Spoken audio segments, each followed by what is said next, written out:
Yer yuzidagi hamma odamlar ahmoq, xususan o'zim ham. Chunki biz har doim qanaqadir muammoning orqasidan yuramiz, yechaman deymiz, mana shu muammolarga o'ralashib qolganimizda atrofda polizirangamizda bo'layotgan narsalarni vobshe payqamay qo'yamiz. Qachonki sog'lig'imizda, xarakterimizda qanaqadir o'zgarish bo'lmaguncha yoki atrofimizdagi odamlar bizlarni tashlab ketishni boshlamaguncha.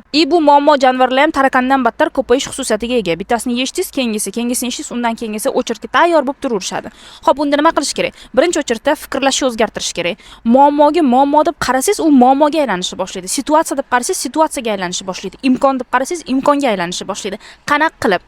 Birinchi o'chirtda qaraydigan narsangiz muammo pul bilan hal bo'ladimi yoki bo'lmaydimi? Pul qanaqa katta bo'lishidan qat'iy nazar sizda bormi, yo'qmi, pul bilan hal qilinadigan muammo u muammo emas, prosta расход. Endi masalaga boshqa tomondan qaraymiz. Agar bu muammo emotsiya, energiya va boshqa odamlar bilan munosabatingizda bo'ladigan bo'lsa-chi, ya'ni o'yinda boshqa odam ham qatnashadi va bu yerda pul o'zini kuchini katta ko'rsata olmaydi. Birinchi navbatda shu muammo bilan o'zingiz chiqish olishingiz kerak va uni muammo deb atashdan oldin unga tasnif berib o'tishingiz kerak. Qanaqa qilib?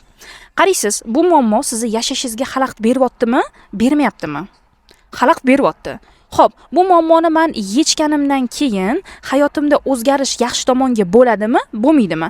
Agar javob ha, yaxshi tomonga o'zgaradi bo'ladigan bo'lsa, nima qilib bo'lsa ham qochmasdan o'sha muammoingizni basharasiga shundoq qilib burningizga tirab, o'sha muammoni yechishga harakat qilasiz. Bu muammo birdaniga yechilib qolmasligi mumkindir, lekin siz bir nechta metodlarni ishlatgan holatda har xil yo'llardan eshikni yopsa teshikdan, teshikni yopsa podvoldan, podvolni yopsa mo'ridan kirib ko'rib, o'sha muammoni yechib tashlashga harakat qilasiz va hayotingiz o'sha o'zingiz xohlagan izimda ketishni boshlaydi.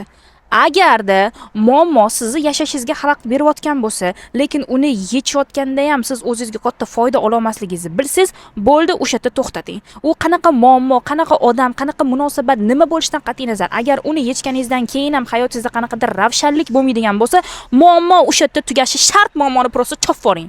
Tamom. Qo'yib yuborsa bo'ladigan va yechish shart talab qilinmaydigan любой narsa situatsiya. Pul bilan hal qilinadigan narsa расход. Muammo bo'lsa, uni ichiga kirib har doim yechishni talab qiladi. Kurs ham bo'ladi, kitob ham yozamiz, trening ham o'tkazamiz.